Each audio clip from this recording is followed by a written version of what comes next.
Eu sou Rafael, psicólogo, e o preço da grandeza é a responsabilidade. Hoje a reflexão é sobre o personagem Sokka. Tem spoiler de toda a série de Avatar. Vamos lá.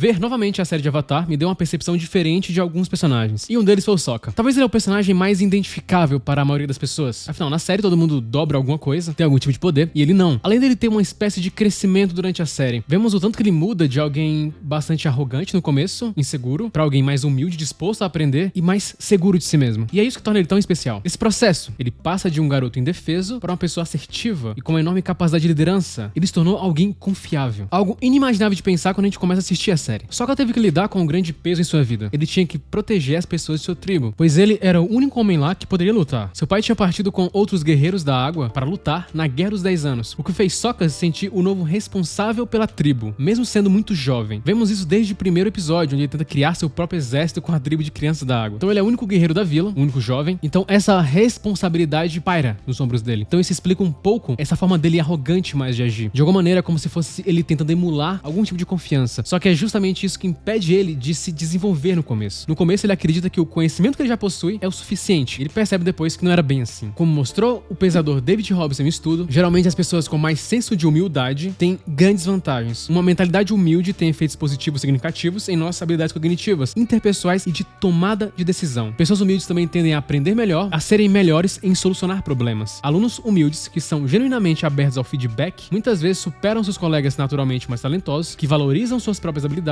e rejeitam todos os conselhos. Alguns estudos descobriram que a humildade é mais importante como indicador preditivo de desempenho do que o QI. Além disso, a humildade nos líderes promove a confiança, o envolvimento, o pensamento estratégico criativo e, em geral, aumenta o desempenho de uma equipe. Ou seja, a não humildade do Sokka só atrapalharia ele. Só que a vida vai mostrando pra ele que, de fato, ele não é tão forte assim. O mais legal é que ele vai percebendo isso ao longo da história. Ele pede desculpas ao perceber que tratava Suki como inferior, ao invés de tratar ela como, de fato, uma guerreira. Rodeado de mulheres mais fortes, Sokka precisa lidar com sua insegurança e com sua falta de poder. E a adaptação dele é a coisa mais interessante. Mas antes disso, um ponto que é marcante nesse personagem é o seu humor. Ele usa muito o humor para lidar com problemas. Quem nunca usou o humor para mascarar problemas? Bom, o Sokka é muito bom nisso. E usar o humor para lidar com problemas pode ser algo bom. Foi o que mostrou esses dois estudos. Ambos os estudos descobriram que o uso geral do humor tende a diminuir o estresse. Formas positivas de humor, como contar piadas e usar piadas para fazer as pessoas se sentirem melhor consigo mesmas, estavam relacionadas a sentimentos de apoio social, o que diminui o estresse. E talvez por isso ele seja o personagem menos estressado da série. No final da série, inclusive, ele conta uma piada, consegue vencer vários guerreiros ali do fogo com essa piada. Quanto menos sabemos, mais cometemos erros e mais achamos que somos especiais. Também podemos ser mais impulsivos e agirmos sem pensar nas consequências. E isso faz sentido para o nosso cérebro. Para tornar as coisas mais desafiadoras, nossas mentes são suscetíveis a preconceitos que podem nos levar a interpretar mal nossa própria ignorância. Por isso é crucial compreender o efeito Dunning-Kruger e mantê-lo em mente. Esse efeito descreve a tendência comum que temos de superestimar nosso conhecimento ou competência. O ponto cego do preconceito é uma espécie de praga cognitiva da qual todos deveriam estar cientes e contra a qual reagir conscientemente. Tendemos a reconhecer como os preconceitos impactam o pensamento dos outros com mais facilidade do que vemos em nós mesmos. Isso acontece muito com o Sokka. É justamente isso que faz ele não crescer no começo. E o ponto desse personagem é isso. Ele vai errando e ele vai aprendendo. Tanto que a segunda relação que ele tem na série com a Suki, pra mim, é a melhor da série. Os dois acabam gostando um do outro de uma maneira bem direta e simples. É genial. Os dois são bem claros no que de fato estão sentindo e não existe todo um jogo pra ver quem gosta mais um do outro ou algo assim. Os dois simplesmente escolhem um ou outro, sem poréns. O único momento onde o Sokka hesita era o momento que eles iriam se beijar e ele percebe que ainda gostava do seu ex-amor, que foi tirado dele. Mas depois ele corresponde a ela, mostrando que iria aproveitar a nova oportunidade que tinha aparecido a ele. Essa capacidade de ele se tornar um aprendiz prediz o comportamento de sucesso dele. E ser aprendiz não é um modo criado, é simplesmente ver a vida como ela é. Ninguém nasce com um manual de instrução e vamos aprendendo ao longo do caminho. E só paramos de aprender quando de fato não queremos aprender ou evitamos de alguma forma. Mudamos sem mesmo perceber. Você após uma hora já mudou muito. Uma hora depois, cada molécula e partícula subatômica em cada célula do seu cérebro e do corpo de ambas as partes será diferente. Os humores e pensamentos serão diferentes e eventos intervenientes terão ocorrido. Por isso que essa mente iniciante é tão importante, pois ela favorece o aprendizado, mesmo sabendo da mudança. E é isso que impulsiona a grande criatividade dele. Grande parte dos grandes planos da série vem justamente da mente do Sokka. Ele começa também a perceber a importância de receber ajuda de outras pessoas para cumprir objetivos, não apenas colocar todo o peso em si mesmo. Um momento marcante é quando ele aceita a ajuda do Zuko para resgatar o seu pai. Naquele momento ele meio que aceita acreditava que não precisava resolver tudo sozinho, poderia pedir ajuda. Sokka também é um dos personagens mais pragmáticos da série. Um pragmatismo para o lado bom. Ele parece ser aquele que mais está disposto a seguir o que realmente acredita, mesmo se tiver que tomar duras decisões. No momento em que todos tentam relativizar, Sokka prefere ver o lado mais frio e racional das situações. E é um contraste bem legal, porque ele conta piadas, é um personagem brincalhão, mas ele é bem pragmático e bem sério quando precisa ser. Em vários momentos, ele é a pessoa a questionar o óbvio, a intenção das pessoas. É ele que tenta passar a mensagem ao Aang de que ele vai precisar matar o Senhor do Fogo, enquanto o Aang discordava. No terceiro livro é a parte mais marcante do personagem, onde ele vai buscar o seu próprio poder. Ele percebe que tinha uma desvantagem sobre os demais. Ele sempre teve uma grande insegurança por não ter poder como os demais. E ele acabava sendo arrogante para esconder essa insegurança. A insegurança é um sentimento de inadequação e incerteza. Produz ansiedade em relação aos seus objetivos, relacionamentos e capacidade de lidar com certas situações. Todo mundo lida com a insegurança de vez em quando. Pode aparecer em todas as áreas da vida e ter diversas causas. Pode resultar de um evento traumático, de padrões de experiências anteriores, de condicionamento social ou de ambientes locais, como o trabalho ou casa. No livro 3, o Sokka passa a abraçar mais sua vulnerabilidade. E é nesse arco que ele se torna um espadachim por mérito próprio, mostrando uma busca por aquilo que estava no controle dele. Ele vai em busca de seu próprio poder, mostrando que ele queria mais responsabilidade para si mesmo. Responsabilidade significa assumir total propriedade de nossos pensamentos, emoções, ações e resultados. Significa abster-se de culpar fatores externos, circunstâncias ou outras pessoas por nossos desafios ou infortúnios. A responsabilidade nos encoraja a reconhecer que somos criadores da nossa realidade, ou de boa parte dela. Quando assumimos a responsabilidade, nos apropriamos do comportamento e principalmente de suas consequências. Aceitamos nossas escolhas e seus resultados sem culpar os outros ou as circunstâncias da vida. E o Sokka, na parte final do anime, da série, ele começa a dar mais conta de suas responsabilidades, porque agora ele tinha um poder, agora ele tinha experiência, coisas que ele foi buscar. Quando seu pai acaba se machucando, Sokka é quem se dispõe a liderar. Essa foi a missão mais importante dele, onde acabou tendo que assumir uma grande responsabilidade. Vidas dependiam de fato dele naquele momento. É interessante como chega um ponto em que os outros personagens começam a olhar pra ele quando precisam tomar uma decisão. E o mais legal é que isso foi um espaço que ele mesmo criou, que ele mesmo conquistou. E somado a isso, vem a parte que ele começa a ser mais aberto sobre os seus sentimentos, como quando ele concorda com a Toph ao dizer que percebia que a Katara às vezes tentava fazer um papel de mãe, de protetora. É o Sokka também que consegue controlar o Aang para que ele não enfrentasse cedo demais o Senhor do Fogo, pois ele sabia que o Aang não seria capaz de derrotar ele naquele momento. Percepção de controle, tomar decisões, aceitar as consequências, adaptabilidade, criatividade. Percebe como ele vai englobando coisas que estão relacionadas à maturidade e como isso não era visto no começo da série? A mudança em nossa vida sempre está acontecendo. É como se você entrasse em um carro e começasse a dirigir. No começo você sente que está andando e que está se movimentando. Depois de um tempo você não percebe mais que está se movendo. Mas a realidade é que sim, você ainda está se movendo e até mais do que antes. Sokka mostra as vantagens da fluidez, de não ser rígido, que essa rigidez só dificulta o aprendizado e, consequentemente, o amadurecimento. Pois, como é citado em um famoso provérbio chinês, uma roda não consegue girar quando muito apertada